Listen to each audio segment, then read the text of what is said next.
निशांत और मालिनी अपने छोटे बेटे गोलू के साथ एक नई कॉलोनी में रहने आए होते हैं। गाड़ी से घर की ओर जाते समय गोलू कार की खिड़की से एक बहुत ही सुंदर पार्क देखता है और कहता है, वाह मम्मी पापा, मुझे इस पार्क में खेलने जाना है। कितना बढ़िया ये पार्क, इसमें कितना अमेजिंग झूला है, मजा आएगा उस पर झूलकर। ठीक है गोलू बेटा, हम पहले घर पहुंचते हैं, उसके बाद शाम में मैं आपको इस पार्क में खेलने ले आऊंगी। कुछ देर बाद वो लोग अपने नए घर में पहुंच जाते हैं और सारा सामान घर में शिफ्ट करके मालिनी मीठा हलवा बनाती है। ये लो निशांत, गोलू बेटा नए घर में शिफ्ट हुए हैं इसलिए हम आज ये हलवा खाएंगे। वाह क्या कमाल की खुशबू है इस हलवे की। हाँ, मजा ही आ गया। गोलू बेटा तुम भी खाओ। तभी अचानक से डोरबेल बजती है। जब मालिनी दरवाजा खोलती है तब वहां कोई नहीं होता। कौन है? कौन है? किसने बेल बजाई? मैंने। ओह गॉड, मैं तो डर ही गई। सॉरी सॉरी सॉरी, मैं आपकी पड़ोसन हूँ अलका। अब मुझे आपके घर से बहुत अच्छी घी वाले हलवे की खुशबू आई इसीलिए चली आई। अब क्या मुझे थोड़ा सा हलवा मिल सकता है? जी जरूर जरूर, क्यों नहीं, एक मिनट। हाँ मैं अभी लाती हूँ, आप अंदर आइए ना। नहीं नहीं कोई बात नहीं, मैं यही ठीक हूँ। अरे आइए ना अलका जी, आइए। पड़ोसन अलका अंदर आ जाती है और घर को घूरने लगती है। मालिनी उसे हलवा देती है जिसके बाद वो शुक्रिया कहकर चली जाती है। फिर शाम में, अरे मालिनी जी कहाँ जा रही हैं आप शाम को? आपको इस कॉलोनी के रास्ते पता है ना? जी जी पता है मुझे, वो गोलू को ब्रिज के पीछे वाले पार्क में ले जा रही हूँ। इसे वहां का झूला बहुत पसंद आया है, इसे वहां जाकर खेलना है इसलिए। क्या?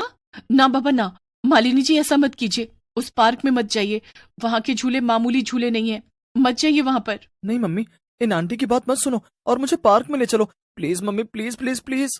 अच्छा बाबा ठीक है, चलते हैं। सूरज ढल चुका था और तभी मालिनी गोलू को पार्क में ले जाती है। तभी पार्क पूरा सुनसान होता है और वहां पर मालिनी को एक सफेद कपड़े वाली औरत झूले पर झूलते हुए दिखाई देती है।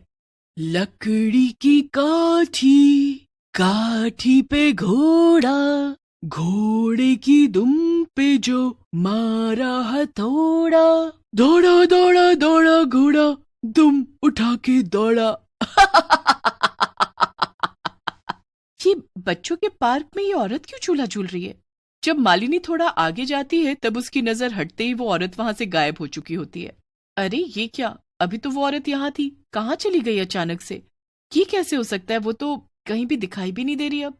गोलू बेटा अभी तो वो थी, खैर तुम्हें तो वैसे भी पार्क में आकर मस्ती के अलावा और कुछ नजर नहीं आता। गोलू उस झूले पर झूलता है, वहीं मालिनी घंटों तक बस इसी सोच में रहती है कि आखिर वो औरत गई कहाँ। फिर घर आने के बाद गोलू की हरकतें अचानक से बदल सी जाती हैं। गोलू बेटा ये क्या, तुम्हें तो हल्दी वाला दूध पीना पसंद है ना, फिर आज तुम इसे पीने से मना क्यों कर रहे हो? नहीं मम्मी, मुझे दूध नहीं पीना है, फेंक दो इसे। निशांत और मालिनी गोलू का ये गुस्सा देखकर हैरान रह जाते हैं। मालिनी ये गोलू को क्या हुआ है? इससे पहले तो इसने ऐसा कभी नहीं किया। पता नहीं निशांत क्या हुआ इसे। अगले दिन जब मालिनी फिर से गोलू को पार्क में ले जाती है तभी वहां पर एक झूला अपने आप ही झूल रहा होता है और मालिनी को किसी के हंसने की आवाज सुनाई देती है। ये क्या, ये झूला तो अपने आप ही झूल रहा है और ये आवाज कहाँ से आ रही है? ये तो हूबहू उस औरत जैसी आवाज है जो कल इस झूले पर बैठकर झूल रही थी और गाना भी गा रही थी। एक दिन मालिनी जब बाजार से खरीदारी करके घर जा रही होती है तभी उसे एक घर दिखाई देता है जो काफी पुराना होता है। उस घर में से वही झूले पर बैठी हुई औरत मालिनी को झांक कर देखती है और मुस्कुराती है। मालिनी बहुत डर जाती है और वहां से भागते भागते घर आ जाती है। मालिनी जी, मालिनी जी अब आप ठीक हैं? हाँ अलका जी, बस हल्का सा बुखार आ गया था अचानक से। लेकिन अचानक से बुखार कैसे आया? सुबह तो आप एकदम ठीक थी। जब मैं बाजार से आ रही थी तभी मैंने। मम्मी चुप रहो और अलका आंटी आप जाओ यहाँ से। गोलू, इतने गुस्से में कोई भला बड़ों से बात करता है? ये क्या बदतमीजी है? गोलू अलका को धक्के मारकर अपने घर से बाहर निकाल देता है। गोलू के इस बढ़ते गुस्सैल बर्ताव से मालिनी और निशांत को काफी हैरानी होने लगती है। निशांत जब गोलू को समझाने उसके कमरे में जाता है तभी वो देखता है कि गोलू जानवरों की तरह खाना खा रहा है।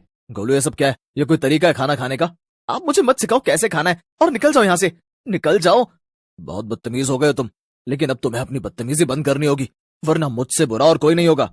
नहीं बंद करूंगा। क्या अपने बेटे का ये अलग रूप देखकर निशांत एकदम से चौंक जाता है।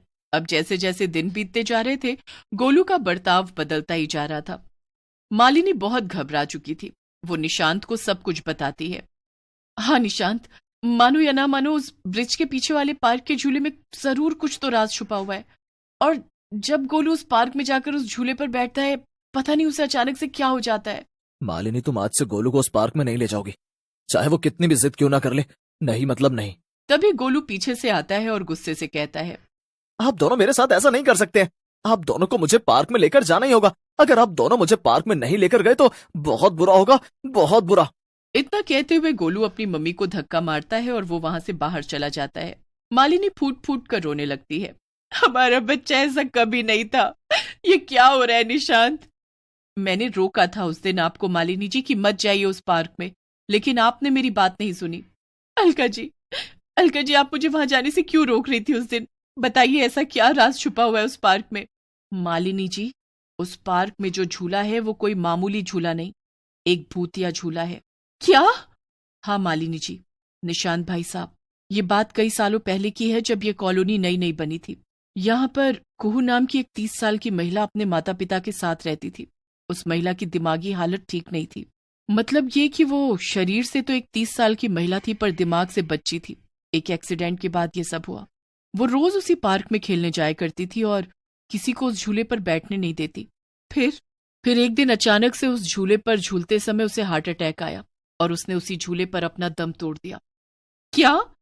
हाँ, और अब उसने गोलू पर अपना काबू पा लिया है, इसलिए गोलू ऐसी हरकतें कर रहा है। गोलू कहाँ है? कहीं वो पार्क तो नहीं गया? हे भगवान, आज अमावस की रात है। आज की रात ही वो बच्चों को हमेशा हमेशा के लिए अपने साथ ले जाती है, अपने चुड़ैल लोक में अपने साथ खेलने के लिए। क्या? हाँ, उस भूतिया झूले पर बैठकर कई बच्चे गायब हुए हैं और कई माता और पिता ने अपने बच्चे खोए हैं।